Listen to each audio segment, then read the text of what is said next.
Chapter 12. Leslie Comes Over. Leslie came over to the House of Dreams one frosty October night, when moonlit mists were hanging over the harbor and curling like silver ribbons along the seaward glens. She looked as if she repented coming when Gilbert answered her knock, but Anne flew past him, pounced on her, and drew her in. "I'm so glad you picked tonight for a call," she said gaily.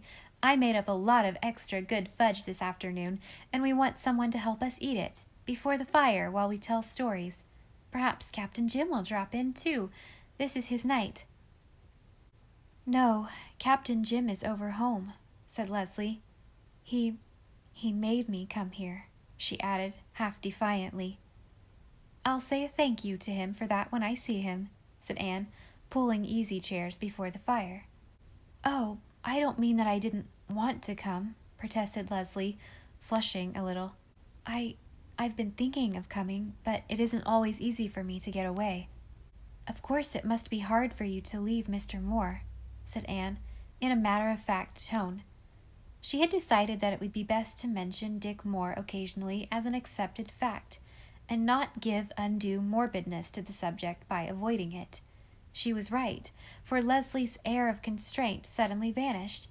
Evidently she had been wondering how much Anne knew of the conditions of her life, and was relieved that no explanations were needed. She allowed her cap and jacket to be taken, and sat down with a girlish snuggle in the big armchair by Magog. She was dressed prettily and carefully, with the customary touch of color in the scarlet geranium at her white throat. Her beautiful hair gleamed like molten gold in the warm firelight. Her sea-blue eyes were full of soft laughter and allurement.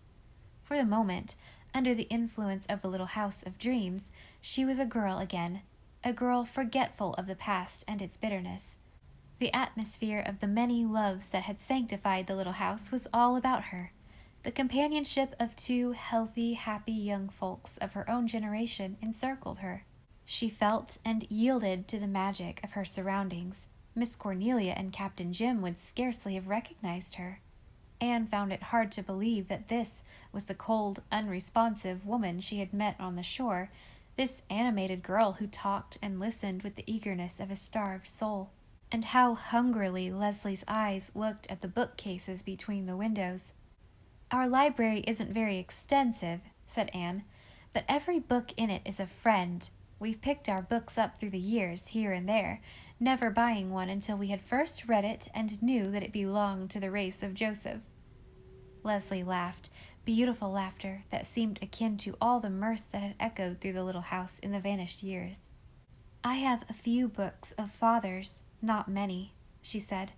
"I've read them until I know them almost by heart. I don't get many books. There's a circulating library at the Glen store, but I don't think the committee who pick the books for Mr. Parker know what books are of Joseph's race, or perhaps they don't care. It was so seldom I got one I really liked that I gave up getting any." "I hope you'll look on our bookshelves as your own," said Anne. "You are entirely and wholeheartedly welcome to the loan of any book on them." "You are setting a feast of fat things before me," said Leslie, joyously. Then, as the clock struck 10, she rose, half unwillingly. "I must go.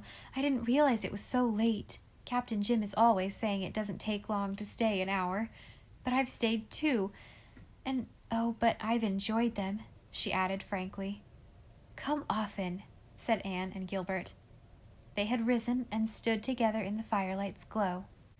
Leslie looked at them, youthful, hopeful, happy, typifying all she had missed and must forever miss. The light went out of her face and eyes. The girl vanished. It was the sorrowful, cheated woman who answered the invitation almost coldly and got herself away with a pitiful haste. Anne watched her until she was lost in the shadows of the chill and misty night. Then she turned slowly back to the glow of her own radiant hearthstone. "Isn't she lovely, Gilbert? Her hair fascinates me. Miss Cornelia says it reaches to her feet.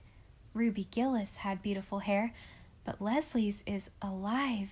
Every thread of it is living gold."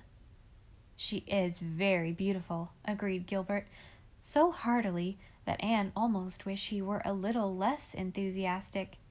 Gilbert, would you like my hair better if it were like Leslie's? She asked wistfully. I wouldn't have your hair any color but just what it is for the world, said Gilbert, with one or two convincing accompaniments. You wouldn't be Anne if you had golden hair, or hair of any color but red, said Anne, with gloomy satisfaction.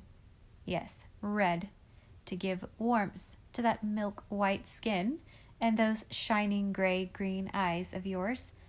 Golden hair wouldn't suit you at all, Queen Anne. My Queen Anne, queen of my heart and life and home.